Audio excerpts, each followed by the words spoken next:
This is my M&P 2.0 compact, Ed Brown barrel, tall sights. It's my little compact suppressor host, Hyve extended magazine release, and Apex tactical trigger system in it. I also have the flat dark earth full-size 5-inch M&P 2.0. I really do like these guns. They have the best texture out of the factory of any polymer frame gun, in my opinion. Why I wanted to make this video is because I have been battling light primer strikes on this gun since I bought it, and it's been back to Smith & Wesson twice, actually. The first time they replaced the striker assembly, the second time they replaced the striker assembly and sear, and I've had light primer strikes after both repairs, and I fixed the problem by sticking an extra power Glock striker spring in it. So we're going to take a look at that. Do some trigger pulls on this really quick just to get that.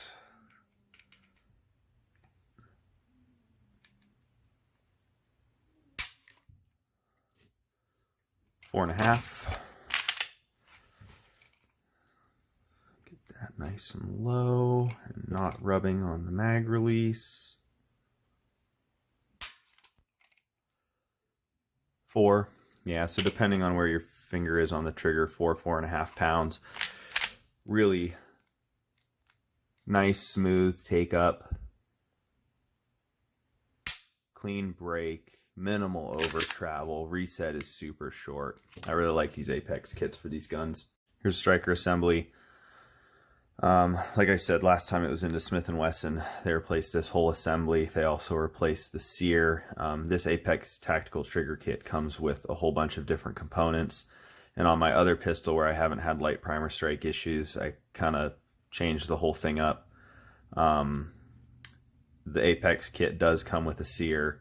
Comes with this sear actuator, a bunch of different springs, of course the flat face trigger.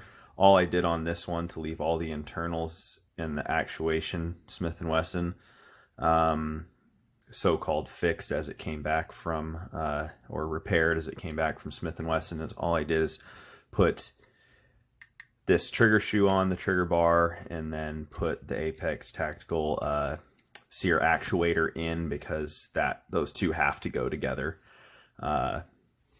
Anyways, this is the striker assembly, and this is a Strike Industries 6-pound Glock striker spring. So that's an extra power Glock striker spring.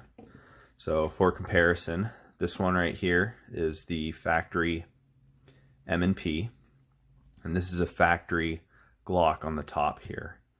So I've counted, they have the same number of coils, all the striker springs do, between the M&P and the Glocks. They also have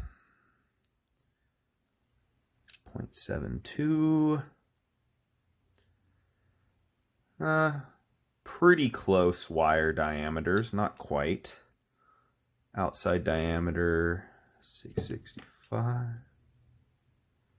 674. Okay, so the Glock striker spring is slightly smaller outside diameter. They have the same number of coils. The inside diameters are going to be compatible. And you can see obviously that this one's longer than this one, so this one's actually going to have more preload to it and more force in its most relaxed state as it sits in place like this. Also, the factory one from Smith & Wesson, I believe, is 4.5 pounds, if I'm not mistaken.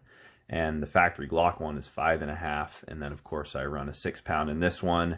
And since this spring fixed my light primer strike issues on this gun, I went ahead and threw the 6-pound spring in my other M&P 2 just in case. This has fired probably 200 rounds, if not more, of steel case hard primered ammo now in this configuration. And before, with that ammo, half of my rounds, 5 out of 10 rounds would be a light primer strike. So I'm pretty confident I have it fixed. It seems odd to me that they didn't, put a little bit more margin on their striker spring weight. But luckily you can just stick a Glock spring in there. So that's what I've done. So that's kind of what I've found with my M&P 2.0s, is that I just want to run higher weight Glock striker springs in them to alleviate light primer strike issues and ward off any possible light primer strike issues.